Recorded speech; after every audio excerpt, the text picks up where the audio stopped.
राम गुरु श्रुति सम्मति धर्म फलो पायो बिनहि कलेश। हठ बस सब संकट सहे गालब न होस नरेश। लखन श्री रामचंद्र की जय।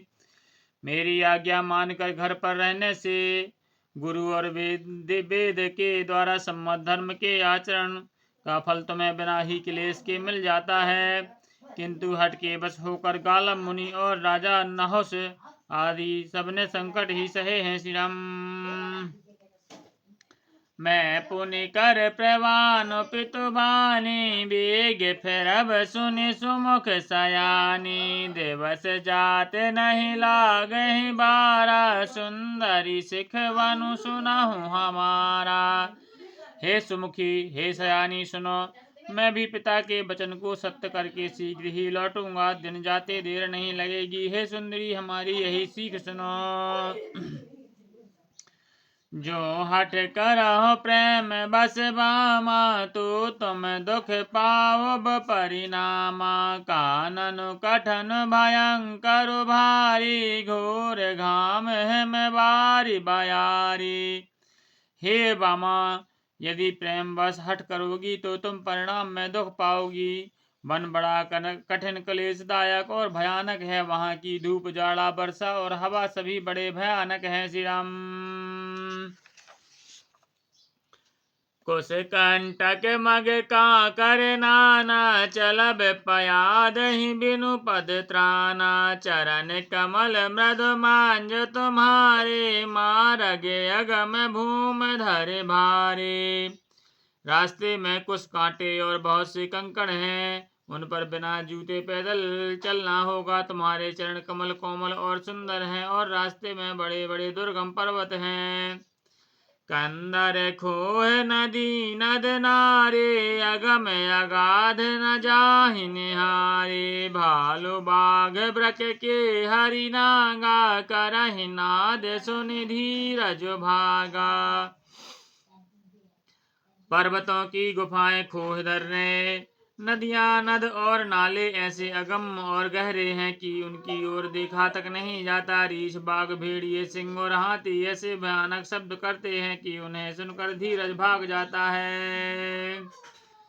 भूम शयन बल कल बसन असन कंद फल मूल। ते की सदा सब दिन मिलहि सबों समय अनुकूल। लखन श्री रामचंद्र की जय। जमीन पर सोना, पेड़ों की छाल के वस्त्र पहनना और कंदमूल फल का भोजन करना होगा, और वे भी क्या सदा सब दिन मिलेंगे। सब कुछ अपने अपने समय के अनुकूल ही मिल सकेगा। नर आहार रजनी चर चरहि कपट बीस विधि कूट के करहि। लागई अति पहार कर पानी विपिन विपत्ति नहीं जाए बखानी। मनुष्यों को खाने वाले निशाचर फिरते रहते हैं, वे करोड़ों प्रकार के कपट रूप धारण कर लेते हैं। पहाड़ का पानी बहुत ही लगता है, वन की विपत्ति बखानी नहीं जा सकती। ब्याल कराल बेहग बन घूरा निश्चर कर नारी नर चूरा। डर पाहि धीर गहन सुधि आए मृग लोचन तुम भीर सुभाए। वन में भीषण सर्प, भयानक पक्षी और स्त्री पुरुषों को चुराने वाले राक्षसों के झुंड रहते हैं। वन की याद अनेक आने मात्र से धीर पुरुष भी डर जाते हैं। फिर हे मृगलोचनी, तुम तो स्वभाव से ही डरपोक हो। हंस गवनी तुम नहीं बन जोगु सुनि अप जसु मोहि दे अहि लोगु। मानस सलल सुधा प्रतिपाले जियहि की लवन पयोधि मराले। हे हंस गमनी, तुम वन के योग्य नहीं हो। तुम्हारे बन जाने की बात सुनकर लोग मुझे अपयश देंगे। मान सरोवर के अमृत के समान जल के पाली हुई हंसनी कहीं खारे समुद्र में जा सकती है। नौ रसाल बन बेहरन शीला सोई की कोकिल विपिन करीला। रहो भवन यस हृदय बेचारी चंद बदन दुख कानन भारी। नवीन आम के वन में विहार करने वाली कोयल क्या करीले के जंगल में शोभा पाती है। हे चंद्रमुखी, हृदय में ऐसा विचार कर तुम घर पर ही रहो, इसमें वन में बड़ा कष्ट है। सहज हृदय सहज सुहृद गुरु स्वामी सिखे, जो न करे सिर मान सो पछताए अघाए और अवश्य हो यह तिहानी। लखन श्री रामचंद्र की जय। स्वाभाविक ही हित चाहने वाले गुरु और स्वामी की सीख को जो श्रद्धा चढ़ाकर नहीं मानता, वह हृदय में भर पेट पछताता है और उसके हित की हानि अवश्य होती है।